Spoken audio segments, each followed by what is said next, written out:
This video was created for information and entertainment purposes only. I'm not responsible for the actions of my viewers. I don't urge you to break the laws of your country.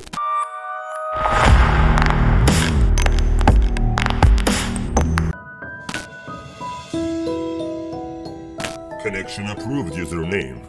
Admit that you would like to be handsome by nature and preferably super smart and never get sick. We were not particularly lucky with this, but our great-grandchildren will be very lucky because they will live in the Photoshop DNA era. Now we'll tell you all about that. Editing a living organism is not tricky. You need to upgrade its genome. In short, it is an ideal body database where all genetic information is encoded.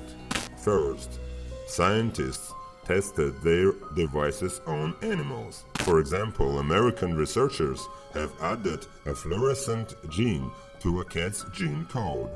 The result is a transgenic cat with eyes, ears, and tongue glowing in the dark. The Japanese did a similar thing with silkworms.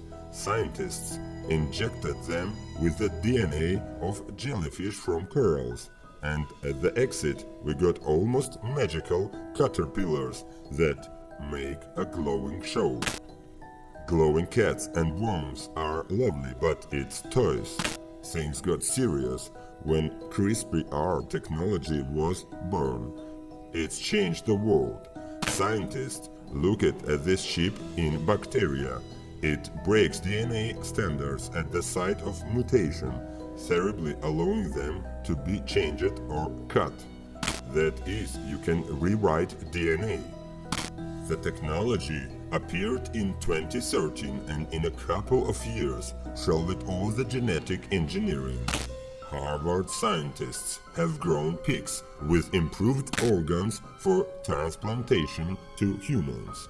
Others have modified monkeys and mice to make them immune to certain diseases. But the Chinese, as always, distinguished themselves especially. They tweaked a couple of beagle dogs, removed genes that block protein production and muscle growth. As a result, the dogs were bloated like bodybuilders. The truth is, all this is only on condition that the method can be applied in humans. And so, on November 18, the first super children appeared in the world. In most countries of the world, they would automatically become illegal and scientists would be imprisoned. But it was in China, where they are not particularly worried about fertility or scientific ethics. This was taken advantage of by geneticist He Jiankui, who decided to violate the international moratorium on experiments on humans. Together with his team, he slightly tweaked the DNA of 7 embryos that were prepared for in vitro fertilization. As a result, one of the women gave birth to twins with lifelong immunity to HIV. As the scientific community says, Professor X's discovery may turn out to be a phony. For some reason, he posted the announcement of the sensation on YouTube and didn't publish it in a scientific journal. The guy might want to be a blogger. You probably noticed that I also publish exciting videos on YouTube. Therefore, I ask you to support me. Like this video, subscribe to my channel, and turn on notifications. This will help me a lot. But the most exciting message came from the Southern University of Science and Technology, where Scientist X seemed to be working. It turned out that they didn't know about experiments at all, and Professor has temporarily resigned. However, is there any bad news? When we get into DNA and do something there, we take some risks. Huge risks.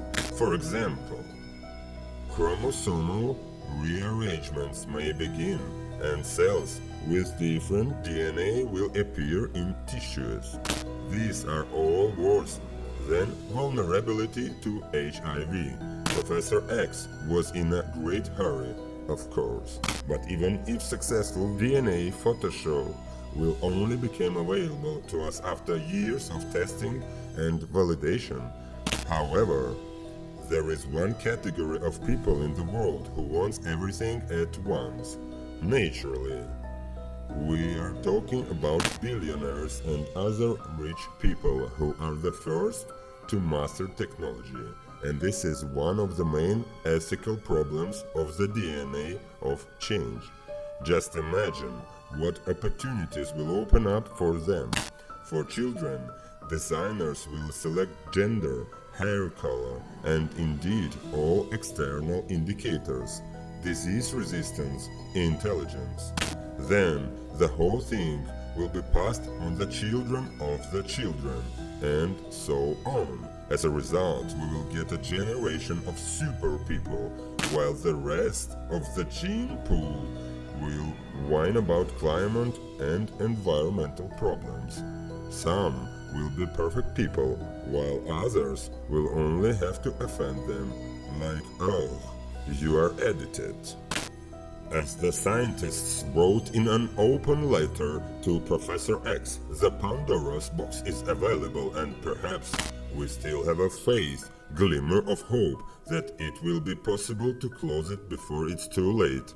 But to be honest, it's already late.